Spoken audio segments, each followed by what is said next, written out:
할렐루야. 2월 넷째 주 우리 GQS 매일 성경 목장 큐티 나눔을 시작하도록 하겠습니다. 먼저 여러분들과 함께 찬송가 정결하게 하는 셈이 찬송 264장 함께 나누시면서 찬양 부른다며 지난 한 주 어떻게 지내셨는지 함께 서로 나누는 시간을 갖도록 하겠습니다. 자, 오늘은요 그 마태복음 15장 1절에서 20절까지의 말씀인데요. 본문이 15절에서 20절까지만 우리 목원분들과 함께 말씀을 나누도록 하겠습니다. 오늘 이 말씀의 주제는요, 정결법에 관한 논쟁에 관한 이야기입니다. 먼저 이제 한 절씩 우리 목원분들과 함께 말씀을 읽어주시기 바랍니다. 마태복음을 묵상하다 보면은 이 바리새인과 서기관 또는 이 사두개인들이 예수님을 공격하는 그런 일들이 종종 나타나는 걸 볼 수가 있습니다. 그들은 자기들이 오랜 세월 동안 지켜왔던 그 율법을 가지고 예수님을 공격하는데요. 사실 하나님께서 왜 율법을 만드시고 그 율법의 본질이 누구인지 제대로 안다면은 절대 이 바리새인과 사두개인과 서기관들은 예수님을 공격할 수 없었을 것입니다.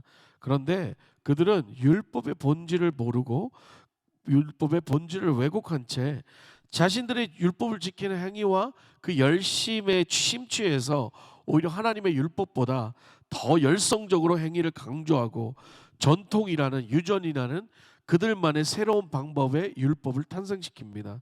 그리고 그 전통과 유전은 결국 사람들을 감시하고 지적하고 판단하고 정죄하는 도구로 전락되고 말죠. 자, 오늘 본문 전체를 우리가 다 읽지는 않았지만 1절부터 시작되는 이 바리새인과 사두개인들과 예수님의 이 논쟁은 결국 이 정결법에 관한 율법에 관한 것으로 시작되었습니다. 여기서 이 장로들의 전통이라는 말은 뭐냐면 이 바리새인들이 대대로 전해받은 사람들에게 전해 내려준 규례를 말하는 거예요. 그러니까 전통 또는 유전이라는 뜻으로 히브리어로는 이걸 파라도시스라고 말합니다. 그러니까 뜻은 뭐냐면 전해 내려온 것이라는 뜻을 가지는 거죠. 그러니까 이 장로들은 하나님께서 모세에게 주신 말씀인 이 레위기 신명기에 나오는 율법들을 일반 백성들이 실생활에서 적용할 수 있도록 더 개발해서 수많은 조항들을 만들어냈다는 거예요. 가령 이제 음식을 먹기 전에 손을 씻는 방법이라든지 그 씻는 물의 양과 질, 물 붓는 방법, 그것을 도와주는 사람, 어떤 손의 자세 이런 것들에 관한 규정인 거죠. 그러니까 하나님의 율법에 손을 씻으라라고만 했는데 그 손을 씻는 방법, 물의 질, 그 다음에 여러 가지 조항들을 자신들이 더 많이 만들어낸 거예요. 그리고 나서 문제는 뭐냐면 그것들을 하나님의 말씀과 동일하게 생각을 하는 거예요. 아니 어쩌면 하나님 말씀보다 더 그걸 지키기 위해 노력했다는 거죠. 이렇게 그들이 지켜왔던 유대인들의 전통을 미시나라고 말하고 있습니다. 자, 하나님이 만드신 율법을 더 열심히 잘 지키겠다고 그 율법의 행위를 더 강화시키고 그것을 기준으로 자신들이 심판자가 되어서 정죄하고 판단하는 이 바리새인과 사두개인들에게 예수님은 너희들이 만든 전통이 오히려 하나님의 계명을 범한다고 강하게 말씀하고 계시는 거예요. 그래서 예수님은 오늘 15장 8절 9절에 이사야서를 인용해서 이렇게 말씀하고 계시죠. 이 백성이 입술로는 나를 공경하되 마음은 내게서 멀도다. 사람의 계명으로 교훈을 삼아 가르치나니 나를 헛되이 경배하는도다 하였느니라 라고 말씀하고 계시는 거예요. 자, 여러분, 예수님은 율법을 완성시키러 오신 분이에요. 구약의 율법은 결국 예수님을 예표하는 몽학선생인 거죠. 결국 바리새인과 사두개인들의 가장 큰 죄는 뭐냐면 이 율법의 완성이신 예수님을 보지 못하고 자신들이 만든 전통과 유전을 더 믿고 따랐다는 거예요. 그 전통과 유전 역시 하나님의 율법을 근거로 하여 자신들의 원하는 종교적 열심을 드러내고 자신들이 하나님의 자리에 서서 판단하고 심판하고 어쩌면 인간의 가장 원초적인 죄의 속성을 여실히 나타내고 있다는 겁니다. 예수님께서 율법을 완성시키셨다는 의미는 율법을 지키지 않아도 된다는 것이 아니라 구약에서 지켜왔던 율법의 방식이 예수님으로 인하여 바뀌었다는 거죠. 이제는 더 이상 율법의 행위로는 죄사함도 없고 구원함도 없습니다. 아무리 율법을 강화시키고 철저히 율법을 지킨다 하더라도 예수님을 믿지 않는다면, 다시 말해 예수님을 알아보지 못한다면 구원은 없다는 거예요. 결국 율법과 전통을 목숨 걸고 지키는 행위는 자신을 위한 종교적 열심일 뿐이며 특심일 뿐이지 구원은 없다는 겁니다. 오늘날도 마찬가지죠. 아무리 교회 생활 열심히 하고 11조 생활 열심히 하고 절기도 열심히 지키고 금식하고 말씀대로 살려고 노력해도 그러한 노력이 자신의 내세의 축복을 위한 일종의 투자라든지 아니면 자신의 종교적 열심을 기준으로 남을 판단하고 정죄하는 자리에 서 있다면 그 역시 바리새인과 사두개인과 동일한 죄를 짓고 있다는 거라는 겁니다. 주일날 교회 와서 예배드리고 봉사하고 헌신하는데 나의 시간을 드렸다면 나의 모든 시간은 다 나의 시간이니 이제 내 마음대로 막 살아야도 된다는 어떤 이런 신앙의 합리화, 나의 재정에서 하나 계산해가지고 11조를 따박따박 드리고 꼬박꼬박 잘 드렸으니까 나머지 모든 재산과 재정은 다 내 것이라고 생각하는 이런 합리화, 이런 합리화가 하나님의 계명을 어기는 거라는 거예요. 이런 신앙의 합리화가 결국 입술로만 하나님을 공경하고 마음으로는 자신을 위해 살아가는 거짓된 신앙이라는 것입니다.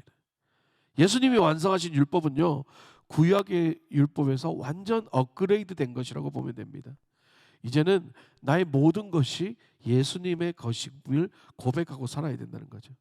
우리가 예배하고 시간을 드리고 헌신하고 11조하는 모든 종교적 행위는 정말 죽을 수밖에 없는 죄인인 우리를 구원해 주신 예수 그리스도의 은혜에 감사하며 그분께 최소한으로 우리가 보여줄 수 있는 표현이 되어야 된다는 거예요. 우리 자녀들이 어렸을 때 보면 엄마 아빠 이렇게 선물한다고 정말 이렇게 뭐 조그만한 데다가 편지 쓰고 정말 자기들이 없는 돈 모아가지고 조그만한 선물 하나 서서 엄마 아빠에게 주잖아요. 그럼 엄마 아빠가 그 아이들의 선물의 값어치를 뭘로 보나요? 와, 얘가 이렇게 비싼 거 줬으니까 참 기쁘다가 아니죠. 그 아이들이 정말 마음과 정성을 다해서 엄마 아빠를 사랑하는 마음으로 준 선물이 귀하고 값어치 있는 거예요. 그거는 어떠한 비싼 선물보다도 값어치가 있는 거죠. 부모들이 그 액수, 그 선물의 액수와 어떤 질과 양을 따지는 게 아니잖아요. 그리고 그 자녀가 성장하면서 어떻게 돼요? 또 성장하면서 커서는 그 선물을 드리는 그 선물의 양이 달라지고 또 선물의 종류도 달라지겠죠. 왜? 아이들이 성장하니까 그에 맞게 또 부모에게 사랑하는 표현을 하는 거예요. 마찬가지입니다. 우리도 믿음이 성장하면서 정말 어린아이와 같은 믿음일 때, 작은 믿음일 때는 하나님 앞에 바치는 시간과 하나님 앞에 바치는 물질과 이런 것들이 작아요. 작고 힘들어요. 그렇지만 하나님 그 마음을 보시는 거죠. 내가 작은 것이지만 하나님 앞에 드리겠다는 그 마음을 보시는 거예요. 그렇지만 믿음이 성장하면 성장할수록 내가 가지고 있는 모든 것들이 다 하나님 겁니다라고 고백할 수 있는 믿음의 자리까지 이르게 되는 거예요. 그 믿음의 자리까지 이르렀을 때 우리는 목숨까지도 바칠 수 있게 되는 신앙으로 자라나게 된다는 겁니다. 그러니까 여러분, 믿음은요 절대로 우리의 노력과 행위에 대해서 성장하는 게 아니죠. 하나님께서 우리를 연단과 때로는 고난과 때로는 시련을 통해서 우리의 믿음을 자라게 하신다는 거예요. 그래서 우리의 믿음이 충만하게 자랐을 때에 우리의 정말 하나님께 내 모든 것을 다 하나님 것입니다라고 고백하고 하나님께 드릴 수 있는 믿음의 자리까지 설 수 있다는 거예요. 그 자리까지 누가 옮기신다고요? 하나님이 옮기신다는 겁니다. 그러니까 우리는 뭘 많이 바치고 뭘 많이 하는 행위에 초점을 맞추는 게 아니라 절대로 하나님을 더 사랑하고 예수님을 더 사랑하는 그 자리에 더 서야 된다는 거예요. 예수님을 점점 더 사랑하고 예수님을 더 신뢰하고 예수님을 따라가는 삶을 살기 시작하면 우리의 믿음도 같이 자라나게 된다는 거예요. 구약 시대에는 율법의 행위로 하나님께서 하나님을 사랑하는 마음을 확인하셨다면요, 이제는 우리를 위해 예수 그리스도를 보내주시고 그 예수 그리스도의 속죄의 은혜에 감사하며 그 사랑에 감사하며 그 표현하는 것을 통하여 사랑을 확인한다는 걸 우리는 알아야 된다는 거예요. 따라서 우리의 신앙생활에는 이제 진정성이 있어야 돼요. 많은 시간을 종교적 행위에 투자하고 많은 돈을 하나님께 드리는 것보다 먼저 예수님을 뜨겁게 사랑해야 된다는 거죠. 예수님을 너무 사랑해서 더 드리지 못해서, 하나님께 더 예배드리지 못해서 더 헌신하지 못하는 연약한 믿음 때문에 우리는 울어야 되고 정말 하나님 앞에 기도해야 된다는 거예요. 그리고 주님이 원하실 때 언제든지 나의 모든 것을 다 드릴 수 있는 믿음으로 성장하게 해달라고 기도해야 된다는 것입니다. 사랑하는 여러분, 꼭 기억하셔야 돼요.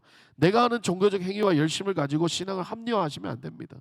내가 이만큼 했으니까 충분해, 내가 이만큼 드렸으니까 나는 이제 마음대로 살아도 돼, 절대 안 되는 거예요. 주님은 우리 마음의 중심을 보고 계신다는 걸 기억하셔야 됩니다. 결국 우리의 합리화된 생각은요, 우리의 행동으로 나타나오게 되는 거예요. 그래서 예수님께서 18절에 이렇게 얘기하셨죠. 입에서 나오는 것들은 마음에서 나오느니 이것이야말로 사람을 더럽게 한다는 거예요. 우리의 입에서 나오는 것은 우리의 마음에 생각한 것이 나오는 거예요. 우리가 마음에 주님을 뜨겁게 사랑하고 주님을 정말 사랑하면 우리의 입술로 나오는 고백도 주님을 사랑하는 고백과 나의 모든 것이 하나님 것이라는 고백이 나오게 되는 거예요. 그러니까 주님을 사랑해야 돼요. 주님을 먼저 뜨겁게 사랑해야 돼요. 늘 믿음이 부족해서 연약하고 하나님께서 원하시는 만큼 다가가지는 못하지만 조금씩 따라가겠습니다. 주님을 닮아가겠습니다. 나의 모든 것은 주님 것입니다 라고 고백하며 성장해 나가는 것이 바로 복음에 합당한 삶을 살아가는 것입니다. 주님을 위해 헌신하고 헌금하고 봉사하는 것, 예배드리는 것 참 중요합니다. 하지만 먼저 예수님의 은혜를 기억하고 나의 존재가 어떤 존재인지를 깨닫고 예수님의 부름에 합당한 삶을 살아가는 것이 더욱더 먼저라는 것을 꼭 기억하시고 이번 이 말씀을 통해서 우리 목원들과 함께 그 예수님을 사랑하는 마음을 나누어 주시기를 바랍니다. 그래서요, 우리가 이제 말씀 나눔을 보면은요, 예수님은 정결법으로 따지는 바리새인과 사두개인들에게 진정한 정결의 정의를 어떻게 말씀하셨는가 우리 목원분들과 한번 나눠주시고요. 그 다음에 나눔은요, 바리새인들과 사두개인들은 자신들이 만든 전통과 유전을 지킨다는 명목으로 하나님의 계명조차도 어기고 합리화했습니다. 우리 역시도 신앙생활 속에서 하나님의 뜻보다 내 생각을 합리화하고 살고 있지는 않았는지 우리 한번 서로를 돌아보고 하나님을 먼저 사랑하고 예수님을 먼저 사랑하는 것이 어떤 것임을 한번 나누어 주시기를 바랍니다. 그래서 말씀을 나누시고 난 다음에는 함께 기도하고요, 삶에 대해서는 우리의 뜻과 생각보다 하나님의 뜻과 생각을 우선으로 하는 삶을 살게 하여 주시옵소서. 그리고 공동체는 하나님께서 세우신 교회와 공동체의 방향에 순종하고 따르게 하여 주시옵소서라고 함께 기도하고 모임을 마치시면 되겠습니다. 우리 목자 여러분들, 이 말씀을 충분히 좀 이해하시고요, 이 말씀이 무엇을 의미하는지를 배경도 충분히 이해하시고 우리 목원분들과 좀 진솔하게 진정성 있게 말씀을 가지고 함께 나눈다면은 우리 목원분들도 아마 그 마음의 진정성을 가지고 대화를 나누실 거고요. 그러다 보면 말씀을 통해서 우리가 깨닫게 되는 귀한 하나님의 은혜를 체험하시게 될 것입니다. 오늘도 이 모임을 통해서 하나님의 은혜가 풍성한 시간 되시기를 주님의 이름으로 축복합니다. 감사합니다.